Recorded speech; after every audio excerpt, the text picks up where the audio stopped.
There are still some way too close. We're joined this morning by political consultants Tab Berg, a Republican, and Andrew Acosta, Democrat, about the election results so far. A lot of people kept saying, hey, this might take days, might take weeks, hours.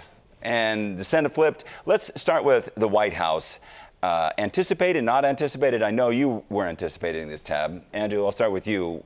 What did you think? Well, I think what a lot of Democrats thought that this would be, hang on and wait. Close. It'd be Right. close. All the polls were close. But, when you run into a wave election and it starts to hit, and we will see what it means when it hits California, because we're Right. still waiting to see. But it wasn't close.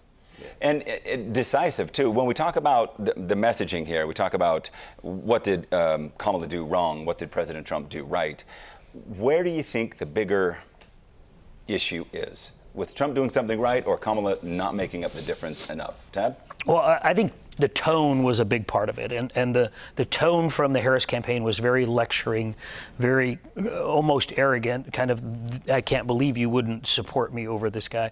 And I think that did not float well with people, particularly independent voters, Do you new think, voters. when we talk about her tone, she also said, we don't want 4 more years of that.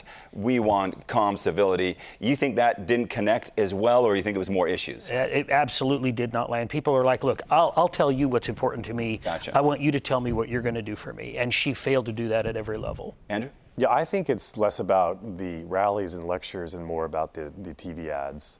I think voters tuned out some of the rallies and stuff that was happening at Madison Square Garden.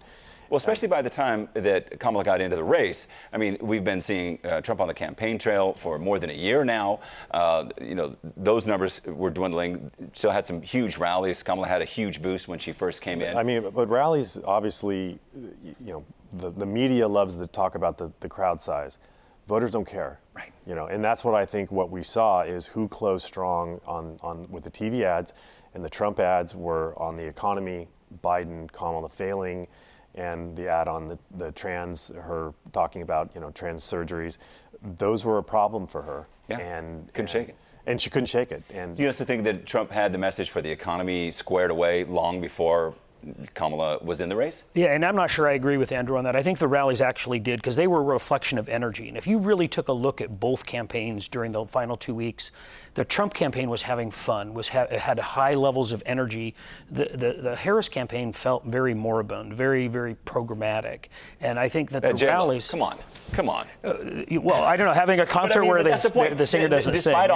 Despite all this big celebrity, all the big endorsements they had, it didn't work. Well, but this is where Tab gets his information versus where Democrats get their information, because if you were watching the Democratic versions of some of these rallies, we'd have the exact opposite view of the Trump rally versus. So that's why I think that most of the real people don't watch these things and think, I mean, this is for, we're in our bubble and we watch the rallies and think this is great.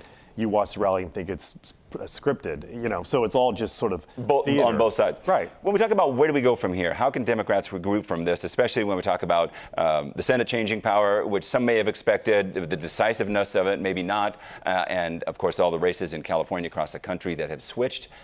How do both Democrats and Republicans move forward with this? Andrew, I'll start with you. Well, I don't think anyone's going to take the Trump last 30 days and say this is the playbook that everyone has to follow, because he's a different animal than you ever see. There will be, it's a little early to start pointing fingers and saying, I've already seen people are going to blame Biden. He should have got out earlier. Yeah. At this point, let the dust settle and see where we land, and then we'll kind of make some decisions based on, what happens next.